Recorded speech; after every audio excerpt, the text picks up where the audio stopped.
Priti Patel also there, as you can see, another Vote Leave campaigner. So now we are with the Vote Leave campaign. And we've been hearing today, in the last short while, in fact, that Ian Duncan-Smith has written to the Prime Minister to express his concerns that some EU citizens who live in the UK may vote in the referendum even though they're not supposed to be eligible. Hiya, how are you? So that sets the backdrop for Vote Leave campaigning today. And here is Boris Johnson being introduced. So let's try and listen in again.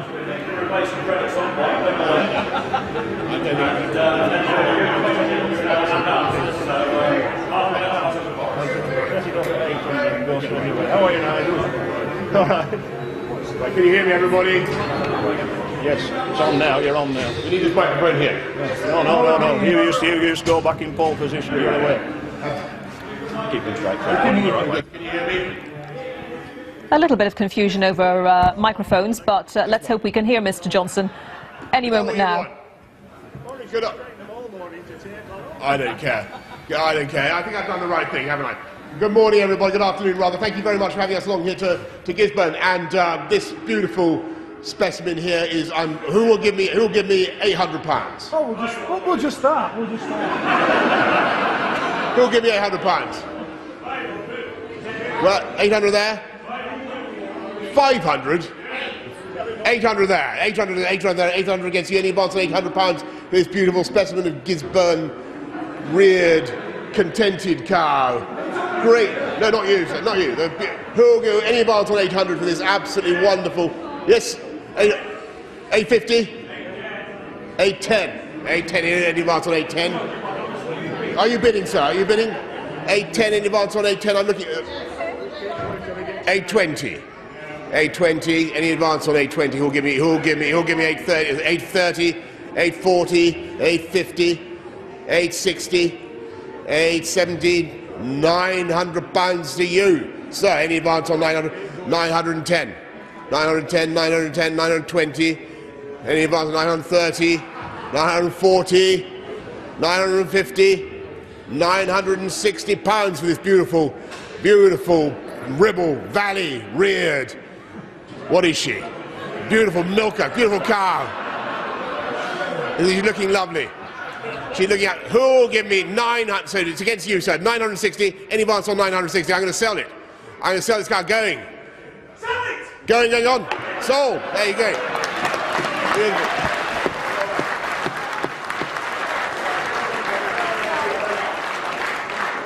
Right. Well, thank you. Can you hear me, everybody? How's that? Can you hear me?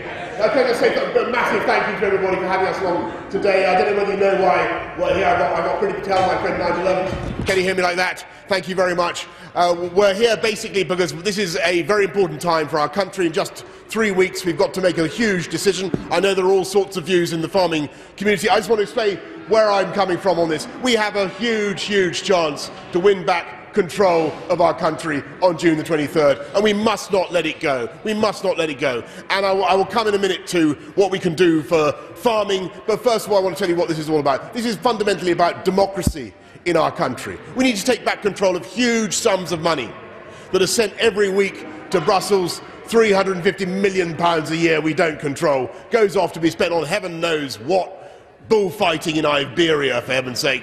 Do you think that's a legitimate use of English taxpayers, British taxpayers' money? Absolutely not, in my view.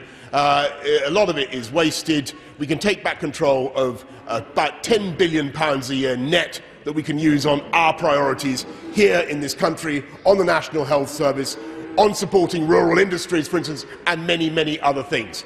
Number two, we can take back control of our immigration system in this country. And it is totally out of control at the moment. We've got a city the size of Newcastle arriving net every year in an uncontrolled way, 184,000 a year. Last year came from the European Union alone. They're putting a big pressure on housing, on the National Health Service, on schools and social services. We need to sort that out. Governments need to take responsibility for what is happening with our immigration system. There's absolutely no reason why we shouldn't do that. Number three, we need to take back control of our democracy. What proportion, let me ask you, what proportion of laws going through the Palace of Westminster do you think come from Brussels at the moment? Does anybody have an idea? Who'll give me 30%? Any advance on 30%? 30 advance on 30%. Shall I tell you the answer? It's not quite 75, say it's 60%.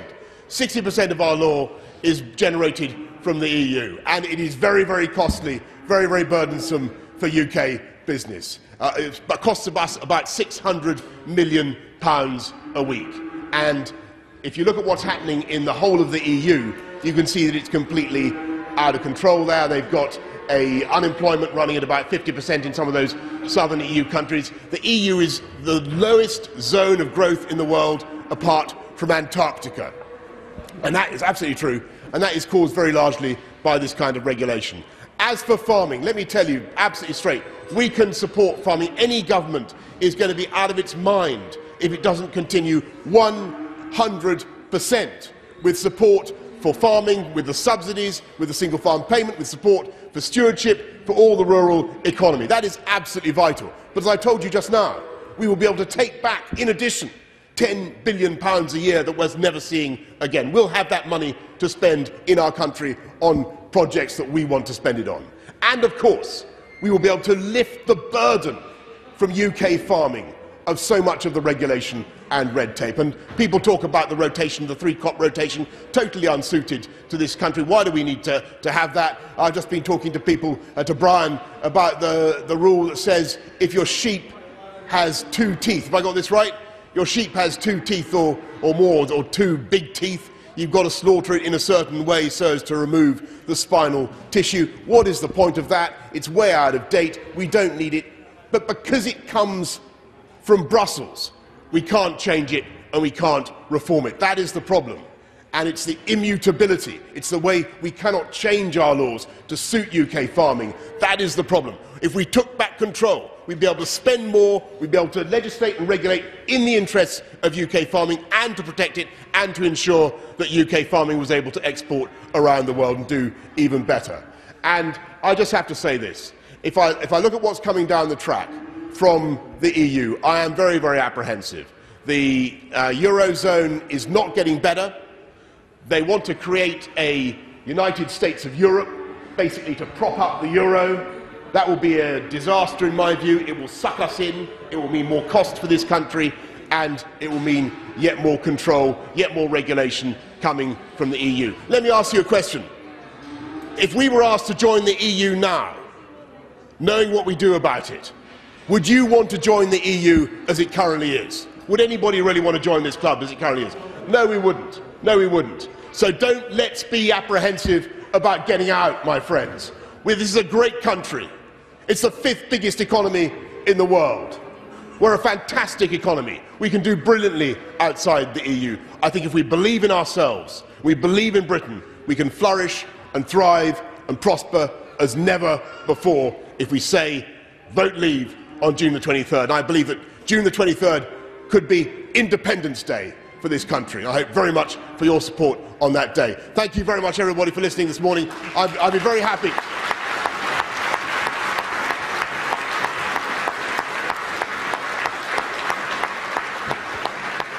I'd be very happy to take, Nigel and Pritty and I would be very happy to take any questions that you want to throw at us, provided they're not too detailed about the finer points of the car. You go on.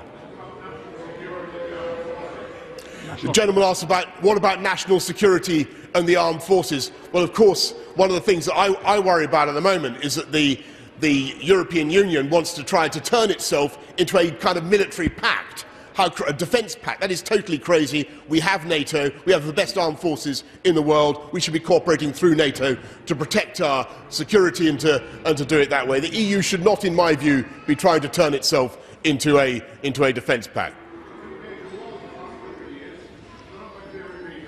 No, so the gentleman asked the question, is there going to be a repeat of 2 major wars? Absolutely not. If you look back at the last 70 years since the Second World War, it has been NATO, in my view, that has guaranteed peace on the European continent, and if anything, it is the European Union, some of the strife that we're seeing now around the European Union, that is a factor for instability. If you remember what happened in Bosnia, in former Yugoslavia, that disaster, 1 million people died. 1 million people died. That disaster happened basically after the EU was put in charge of sorting it out. And then what happened was NATO came in with the Dayton Accords, you remember, and took control and fixed it. NATO is the body that delivers our security. So, if we vote out, how confident that all these regulations you're talking about will get taken off? The crucial thing is we will be able to do it, and you will be able to hold us to account if we don't. So stuff like the two-tooth rule, you know, that will finally be something that the UK government can do, or crop rotation. That will be something that's down to us. And at the moment, we don't even have the power. It's like with the immigration question. At the moment, we do not have the power to control our frontiers, to control our immigration system.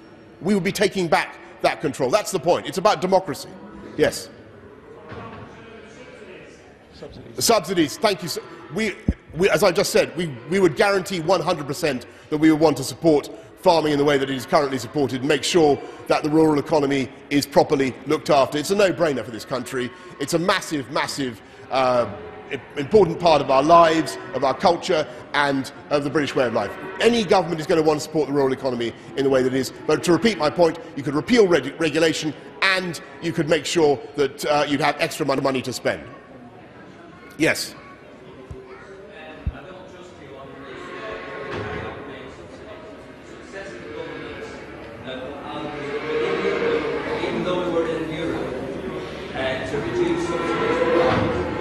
Well, I think what successive British governments have done is that they've tried to make some sense of the payment system.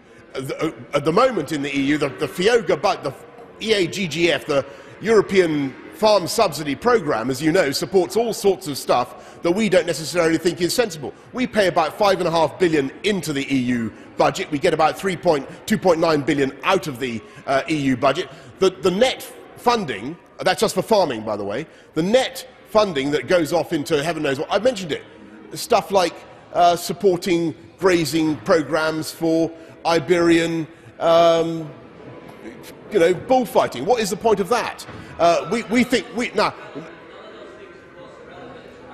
of course, but I know, but we are losing huge sums of money, which is it's our money, which could go on the UK, which is going to support things there. That's why the successive governments have argued for reform of the CAP. But what I'm saying to you is that any UK government is going to want to protect UK farming. And I put the question back the other way to you and say, how can we today guarantee that the EU budget is going to continue to protect and support UK farming in the way that we would want? Because that is ultimately up to... So if we take back control, we will be able to... Do you promise? Yes. Yes. Yes. Yes, we do. And, I mean, obviously, we will additionally have two things we can do, which is repeal some of the regulation, and we will have more money to play with. So we're not quite hearing all of the questions that Boris Johnson is being asked, but, well, there's never been a cattle auction quite like it, has there? If you were with us a few moments ago, you'll have seen Boris Johnson auctioning a cow here at Clitheroe Market in Lancashire.